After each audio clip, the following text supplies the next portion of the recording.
Welcome to Screamplay. In this episode, we will break down the original Scream, story beat by story beat, following the 24 C's of three-act plotting. For more on that story paradigm, check out the book Screamplay by Adam Black.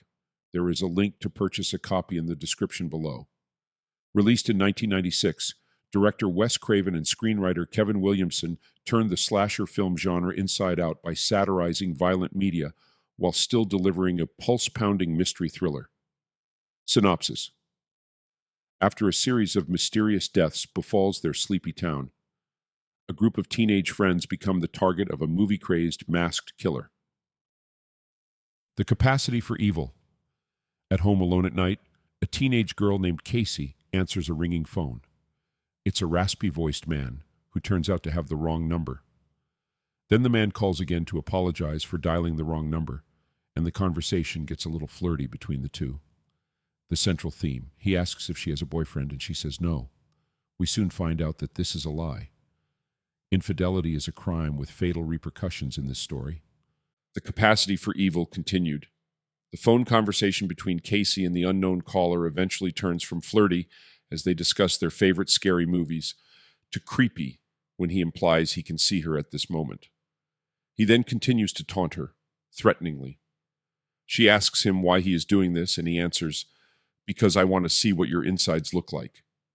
After she hangs up, he calls her again immediately and tells her if she hangs up on him again, he will gut her like a fish. She locks all the doors in the house. She then tries to scare him off by telling him that her jock boyfriend is on the way, only to learn that the caller has already subdued him. He is gagged and bound in the backyard.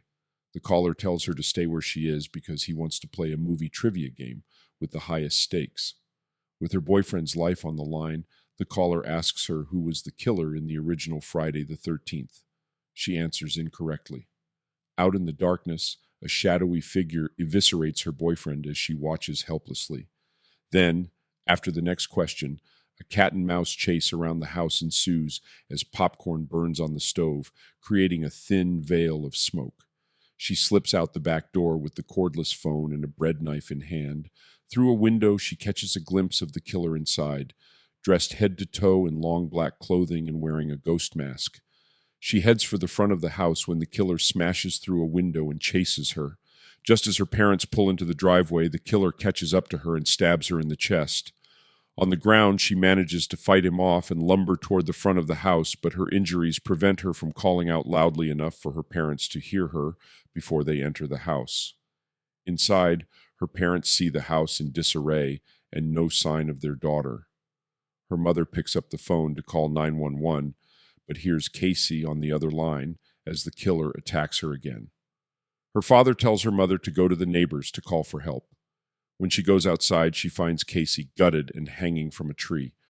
This long opening sequence fully establishes the killer's MO in this film, and for all the future killers in the series, from the ominous prank call to the Halloween costume, to the movie trivia, to the weapon of choice. It also showcases the stalk and slay approach that many of the suspense sequences in the movie and the series employ. The characters want. That same night, another teenage girl, Sydney Prescott, is in a second-floor bedroom when she hears a noise outside her window. She goes to the open window to check it out, and up pops a young man. She lets out a short scream, then sees that it is her boyfriend, Billy. He climbs in through the window. She warns him that her father is in the next room. Then there is a knock on the door. Billy hides. Sydney's father tries to open the door, but the doorknob jams against the open closet door. This way of blocking the door plays a factor later. Sydney then opens the door to her father, who says he heard a scream. She says everything is fine and he sees nothing unusual.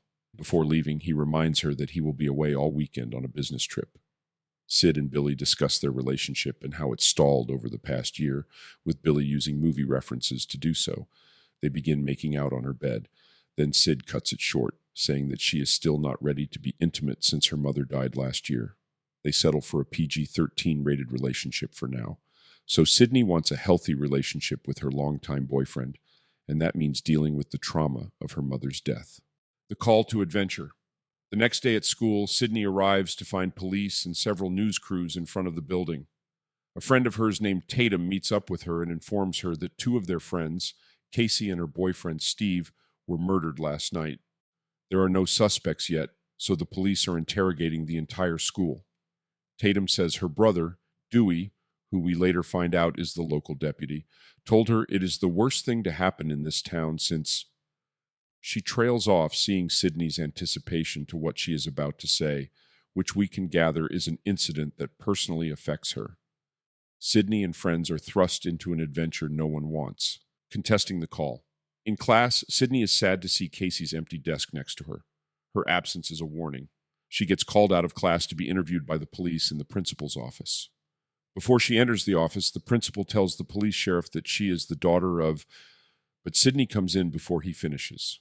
This is the second hint to Sydney's past trauma, which will be disclosed a little later in the story. The principal informs her that the sheriff wants to ask her a few questions and that it will be kept brief. The core fear. Later that day, Sydney and 4 of her friends, her boyfriend Billy, her best friend Tatum, Tatum's boyfriend Stu, and the resident movie nerd Randy are gathered at the water fountain outside the school. They discuss the questions the police asked them earlier that day and the murders of their 2 friends the night before, and speculate on the identity and the method of the killer. Sydney is disturbed by the brutality of the killings and asks how someone could gut a person. Stu goes into detail about how one could do that before he is interrupted by Billy, who calls him out for his insensitivity on the matter. Then we learn that Stu used to date Casey before she dumped him for Steve. Randy offhandedly suggests that Stu may be the killer, but Tatum says he was with her last night. Randy goes on to joke about the gruesome nature of the murder. Sydney can't stomach anymore and leaves. We gather this conversation is triggering her past trauma, the source of her core fear. Complications of the B plot. A. Later that day at home, she is talking to Tatum on the phone about staying at her place while her dad is away. She goes on to tell her friend that it is like deja vu with the police and the reporters around, once again alluding to a past incident personally involving her. Tatum tells her she will pick her up by 7 this evening. A little later, Sydney watches the news on TV. It seems the only news being reported is that of the recent double homicide. She keeps flicking the channels until she happens upon a reporter named Gail Weathers discussing another murder case in the town of Woodsboro. Here we learn that Maureen Prescott, Sydney's mother, was raped and murdered 1 year ago. Sydney turns off the TV. She goes to another room and lays down on the couch. On an end table, we see a framed photo of Maureen and Sydney. The case of Maureen's murder provides the movie's B plot. Competency and crossing into darkness. Later, a ringing phone wakes Sydney from a nap. It is Tatum telling her she is on the way, but she is going to stop by the video store first. After she hangs up, the phone rings again. She answers, thinking it is Tatum again, but we recognize the voice as the killer's. After the caller asks her what her favorite scary movie is, she figures this is Randy playing around. The caller says he is not Randy. Then he says he is on her front porch. She calls his bluff, unlocks the door, steps outside, and finds nobody in sight. When she says she is hanging up, the caller says, "If you do, you'll die just like your mother." She tells him off, hangs up, runs back inside, and locks the door. Then, behind her, Ghostface springs out of the coat closet, brandishing a knife. She whips around and dodges his blade just in time. A fight ensues, which has her running up the stairs. He pursues her. She makes it to her room where she slams the door shut, then opens the closet door to barricade it against the killer, who tries to force the bedroom door open, like what happened earlier when her father attempted to enter the room, and proves her competency of being quick-witted and resourceful. As the killer keeps pushing on the door, she tries calling 911 with the phone, but the line is dead. Then she uses the computer to make the call. She looks back and sees that the killer is gone. Then at that moment, Billy shows up at her bedroom window saying he heard screaming. She tells him that the killer is in the house and embraces him. Then a cell phone falls out of his jacket pocket and lands at her feet. Suspicious of him, she runs out of the room, down the stairs, and whips open the front door to find the ghost face mask right in front of her face. She screams and jumps back. Then she sees that it is Deputy Dewey holding up the mask. He found it on the property after receiving a call. Chills and thrills. A. Sydney's boyfriend is arrested. Sydney is taken away in a police car to answer some questions at the station. At the police station, Dewey has no luck finding Sydney's father. Inside the sheriff's office, the sheriff interviews Billy with his father present. He claims he was at Sydney's house because he just wanted to see her. The sheriff knows he saw her late last night too, and asks if he also saw Casey Becker, implying that he is a murder suspect. Billy emphatically says he didn't kill anybody. He is held in jail until his phone records can be checked. Outside the police station, the media are swarming, including Gale Weathers. Dewey escorts Sydney and Tatum out through the back door of the station. They run into Gale Weathers and her cameraman. Sydney doesn't answer any questions, but does ask Gale how her book about her mother's murder case is coming along. Gale tells her it will be out in the fall and she will send her a copy. Sid punches her in the face, sending her falling back into the cameraman's arms. Chills and thrills. B. Later in Tatum's bedroom, Tatum and Sydney discuss the possibility of Billy being the killer. Sid believes it could be him. Then Sid receives a phone call from Ghostface. He taunts her about her innocent boyfriend being blamed for the murders. Point blank, she asks him who he is. He tells her she will find out soon and hangs up. Complications of the B plot. B. The next morning at the breakfast table, Sydney and her friend's family watch a news report on TV about the recent killings. Then the story of Sydney's mother's murder is featured, the B story. Here, we learn about Cotton Weary, the man convicted of that murder. Deputy Dewey informs Sid that Billy was released. Those calls weren't made from his cell phone. At school, Sydney approaches Gale Weathers and wants to talk to her off the record. She wants to know if Cotton Weary has changed his story since being convicted. Gale tells her not one word and goes on to say that he admitted to having an affair with Sydney's mother, but he still says he never killed her. Gale suggests he was framed for the crime, but Sydney doesn't accept that. Gale senses that Sid is unsure of what she believes about the case anymore. Gale speculates that the killer is still out there. Sydney walks away with Tatum. Gale gets even more excited about this story now with the possibility of an innocent man on death row. Contrasting old with new, in school at their lockers, Tatum, Stu, and Sid talk about Billy. Stu jokes that she branded him the Candyman. Then a prankster in a ghost face mask runs screaming through the hallway, making Sid feel uneasy. Sid walks away and bumps into Billy. She is taken aback, which makes Billy ask her if she still thinks of him as a suspect. She says no, she doesn't, because the killer called her last night while he was in jail. Billy then says that she hasn't been the same girl since her mother died a year ago and tells her she needs to get over her death already. She sarcastically and tearfully apologizes that her trauma is getting in the way of their relationship and walks away from him. The way things are between them now will never be like they were in the past. Chills and thrills. C. In the principal's office, the principal scolds two male pranksters who were masquerading in ghost-face masks around the school, with sharp scissors in his hand, no less. The confrontation. In the girls' washroom, Sydney overhears two girls, each in a stall, talking about her attack and how it might have been a lie to garner attention, then even speculating that maybe she is the one who killed Casey and Steve. When they step out, Sydney ducks into another stall, undetected. She listens to them talk about her mother's case rather unsympathetically. When they leave the washroom, Sydney goes to the sinks. She hears a voice whisper her name. She looks around and under the stall doors and finds nobody else here. Then a man's black boot is seen under a stall door stepping down from the toilet. Oh shit. Sid runs for the door and dodges the knife hand of the costumed attacker as he springs out from the stall.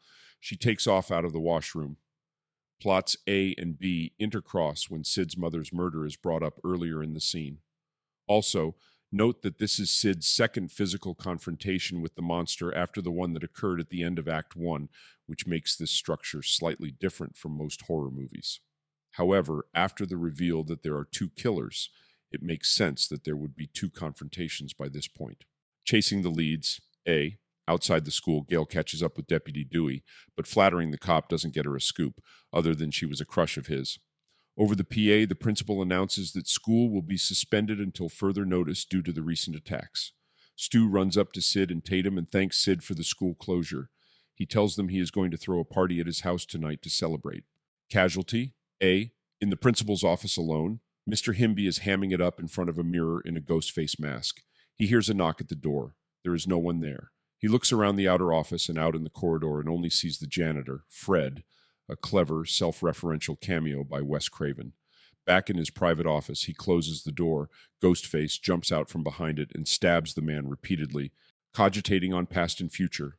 Sid and Tatum talk about her mother's case, and Tatum questions whether or not Cotton Weary actually is the killer, which annoys Sid. Then Sid speculates that if she was wrong in fingering Cotton for the murder, then that means the killer is still out there somewhere. Chasing the leads. B. At the video store where Randy works, he and Stu discuss possible suspects for the killer in town. Randy, seeing Billy talking to two girls in the horror section, tells Stu that he believes he could be the killer.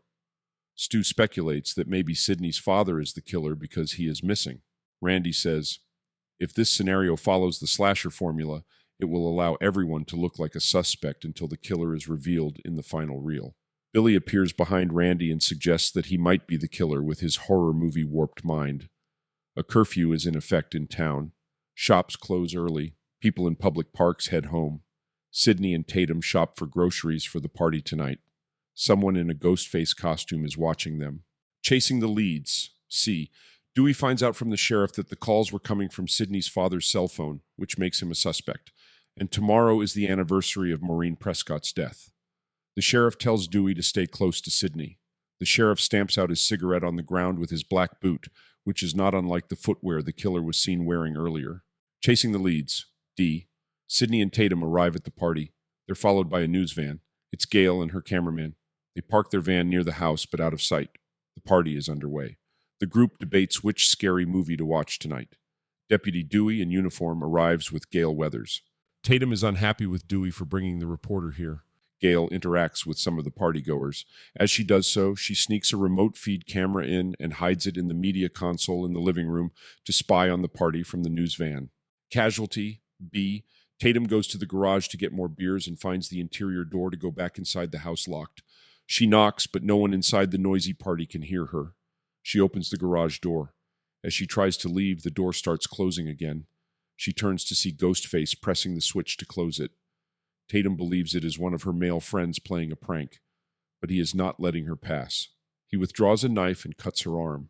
She throws bottles of beer at him. She then tries to escape through the pet door in the overhead garage door. She gets stuck as Ghostface hits the switch and raises the garage door. She fails to get through the small pet door as the electronic system pulls up. She gets crushed against the top of the garage door. Ghostface opens the door to the house and disappears into the party. Chasing the leads, E.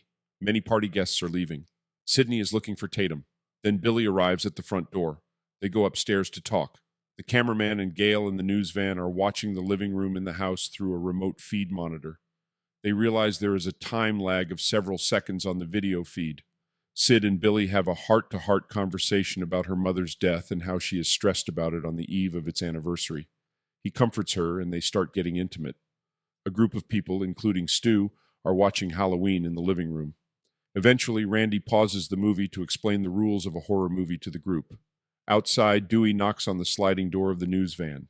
He says the sheriff reported a car in the bushes down the road and he is going to check it out and asks if Gail would like to join him. They walk off.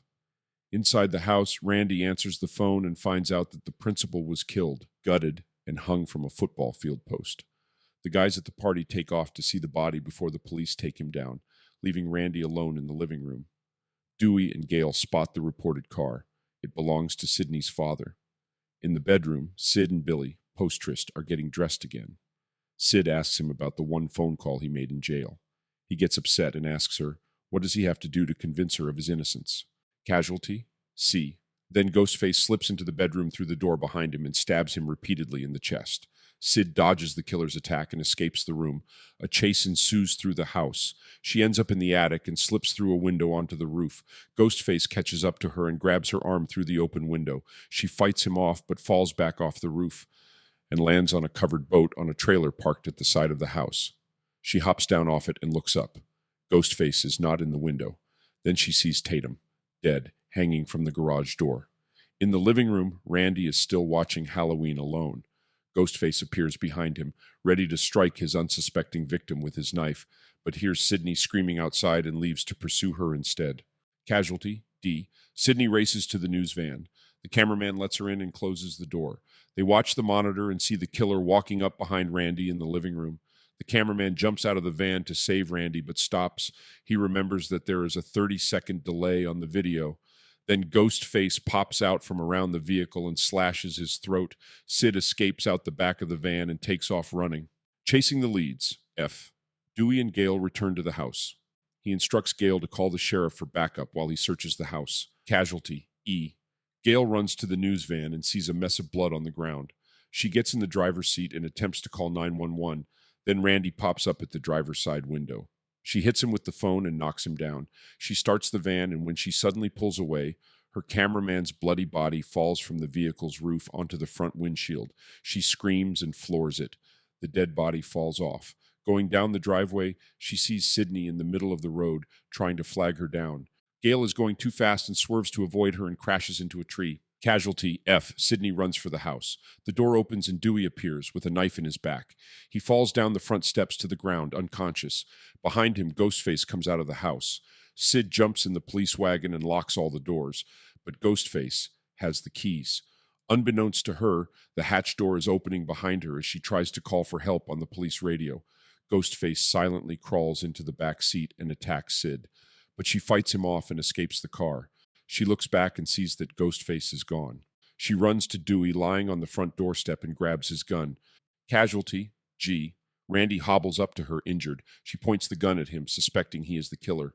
Then Stu shows up and tells Sid that Randy killed Billy and Tatum. Randy pleads he didn't. Sid doesn't know who to believe, holding the gun on them both. She retreats inside the house and locks the door on them. The crisis. Inside, a very weak and bloodied Billy appears at the top of the stairs, calling Sydney. He tumbles down the stairs. Sid goes to his aid. He goes to the door. She tells him not to go out there, but he says it's okay and asks her for the gun. She relinquishes the weapon, trusting him. Billy opens the door and lets Randy in. Randy says Stu has gone mad. Billy turns and shoots Randy in the shoulder. Billy is the killer. He reveals that the blood on his shirt is fake. Stu appears behind Sid with a voice box that distorts his voice, making him sound like Ghostface. Here we learn the two of them conspired to commit these murders. Now they have Sydney cornered in the kitchen. Billy confesses to framing her father for the murders. She asks, why did they kill her mother? Billy reveals that she was having an affair with his father and broke up their home. They bring Sydney's father up from the basement, bound and gagged. They then disclose their plan to finish this storyline with her father killing her and committing suicide and leaving these two for dead, but they will survive, of course, to tell the tale. Contemplating failure, they stab each other strategically to make themselves look like victims of this massacre. With her face spattered with blood, Sydney calls them sick. Castle attack. When Stu goes to get the gun to kill Sydney's father, it is not where he left it on the kitchen counter. Then Gail appears, pointing the gun at them. Catastrophe. Billy grabs the gun from her hand and kicks her back out the front door. She lands next to Dewey, unconscious. Billy says she didn't take the safety off and points the gun at her. Crunch time. Then Stu informs him that Sid and her father are gone. They look around for them. The phone rings. It is Sid, and she tells them that she called the police. Billy goes berserk, looking around the house. Sid, in Ghostface attire, jumps out of a closet and stabs Billy with an umbrella. Then Stu attacks her. She finally subdues him by dropping the TV set on his head. Randy appears, scaring her, but she's happy that he's alive. The climactic twist. But then Billy gets up, punches Randy out, then jumps on Sid and starts choking her. Just when he is about to stab her, he is shot and falls back. Gail is holding the smoking gun. Conquering evil. The three of them look down at Billy's body. Randy warns them that in a movie, this is when the killer comes back to life for one last scare. On cue, Billy's eyes open and he reaches out to grab Sid, but she shoots him dead, resolving the A-plot. Conclusion. Sid's father scares the group by noisily exiting the closet. He is still tied up. Her family is going to be fine, resolving the B-plot. Coda. Later outside the house, police and EMS swarm the place. Dewey, still alive, is wheeled into an ambulance. With a new cameraman, Gail starts reporting as an eyewitness of the tragic event that occurred only hours ago as the sun rises in the distance. This episode was written by Adam Black, directed and edited by Adam Dwyer, produced by Adam Black and Adam Dwyer, narrated by Eli Decker, music by White Bat Audio.